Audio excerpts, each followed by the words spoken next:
Hello, welcome to this channel and this video, and in this one I will be doing a review of the 2014 Wes Anderson movie, The Grand Budapest Hotel. This is in preparation for a Wes Anderson ranked video that I'm going to be doing in just a week or two. And because there's so many Wes Anderson movies, I didn't want to have that video be incredibly long, so I thought some of the more iconic and memorable Wes Anderson movies I could review more in detail and in length in their own videos. And this is the second one I've done, the first one being Rushmore, which came out a few weeks ago. You can check that out if you want to as well. And obviously this is all in preparation for his new movie, The Phoenician Scheme, which is coming out in just a couple of days, and I'm very excited for. But this one is going to be focused on the Grand Budapest Hotel, which from a lot of metrics is perceived to be his most acclaimed or well-known film. And it's quite obvious to see why. This is one of his best movies, an incredible synthesis of his very iconic visual style with his really great knack for comedic timing and a pretty compelling narrative as well. The most notable aspect of the visuals of this film are the aspect ratios that he's messing with. So the majority of the film is in 4:3, but then you have a widescreen whenever it's like the Jude Law and F. Murray Abraham sequences, and then you have the 16:9 in the Tom Wilkinson author moments, really messing with aspect ratios in a very fun way. And I think that 4:3 looks incredible. There's something about Wes Anderson's symmetry that just looks incredibly great in this ratio. Obviously the rest of his films are visually gorgeous as well, but there's something very satisfying about the way this one looks in particular. And then of course you have the immaculate production and costume design that is all meticulously crafted so that everything is like color coded and just really pops. It's a very vibrant looking film, but oddly enough has a bit more like grit visually to it than the majority of Anderson films. There's a dollhouse aesthetic here, but there's also a hint of realism to the way it looks that really grounds the film, the narrative as well, grounds the film and kind of the humanity of it. This is an odd movie when you think about it. It's like a crime heist caper that centers around a concierge played by Ralph Fiennes, who is really only in this Wes Anderson film and his collection of Roald Dahl short films, but as someone who I think he should have worked with a lot more, maybe will work with more often in the future, but is an incredible lead here, just immediately charming and knows how to get the very verbose dialogue of Anderson to feel quite natural. His co-star Tony Revolori does a great job of not trying to match his specific way of speaking. I would consider Grand Budapest to be a break between old Wes Anderson and new Wes Anderson. This is like the first new Wes Anderson film, and the criticism of a lot of modern Anderson films is that everyone seems to talk the same. They have this very like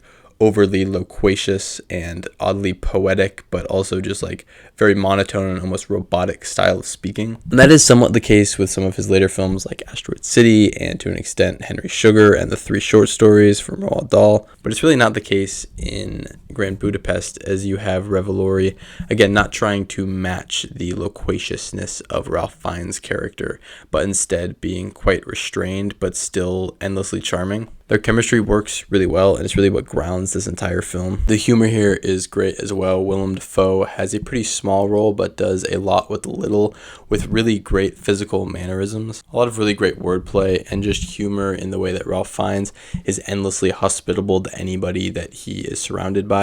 A central theme of this film is like being kind to people no matter what, even during a time of turmoil, or in this case, a time between the 2 world wars. There's constant references to a lack of civility in humanity in this film. And in a sense, concierges or bellboys or anyone working in the hospitality industry is seen as a small recess for people to have a sense of kindness and hospitality in an otherwise barbaric world, which is kind of corny in a sense, but I think it works really well as the central theme of this film. Also stuff here about like a time that has gone by and just like a very nostalgic, reminiscent feel to it that I think adds a lot of melancholy and a lot of emotional weight to this film.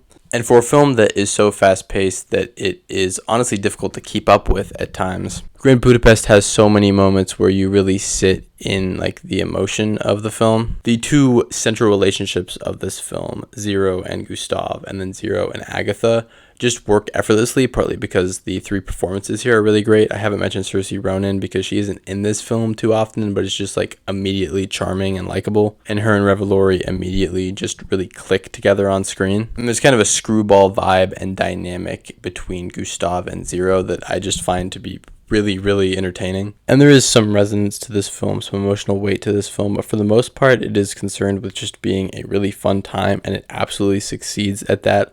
All of like the caper quirky action stuff is really great. I absolutely love the sledding scene. There's a sense of tension in a sense because Dafoe and Brody work quite well as antagonists, but it also is like very low stakes and relaxed. So it ends up just being a really fun time that is also incredibly gorgeous to look at. It's kind of so obvious that it shouldn't even be said about any Wes Anderson film, but the cinematography is absolutely incredible, as well as like the really jaunty but also propulsive score of this film. And overall, I think Budapest is just a synthesis of everything that makes Wes Anderson so great as a filmmaker. You have that visual flair, you have that very odd sense of humor, his strange narratives, as well as his knack for like Russian doll narrative framing things where you're like hearing someone tell a story to someone else that then tells a story to the audience. There's like a lot of different layers to this film, but it all works very seamlessly together. And is a cast that is quite large and obviously, star-studded, but isn't as large as say like Asteroid City or French Dispatch, where a couple of people get kind of pushed aside. Everyone gets a lot of great moments to shine. Law does really great voiceover work. F. Murray Abraham has a couple of like really emotionally compelling close-ups. And then all the people that I have already mentioned, Cersei, Brody, Dafoe, Fiennes, Revelori, are really incredible in this movie. This is to some extent the quintessential Wes Anderson film, the one I think about when I think of him as a filmmaker. And part of it is because of its instantly iconic setting and a lot of memorable moments within this film, but it's also just because it is one of his most technically impressive films and is certainly one of his best pieces of filmmaking, as well as one of my personal favorites. So I would rate this movie a 4.5 out of 5. This is really great, an absolute blast, and one of his best. That's all I really have to say about this movie.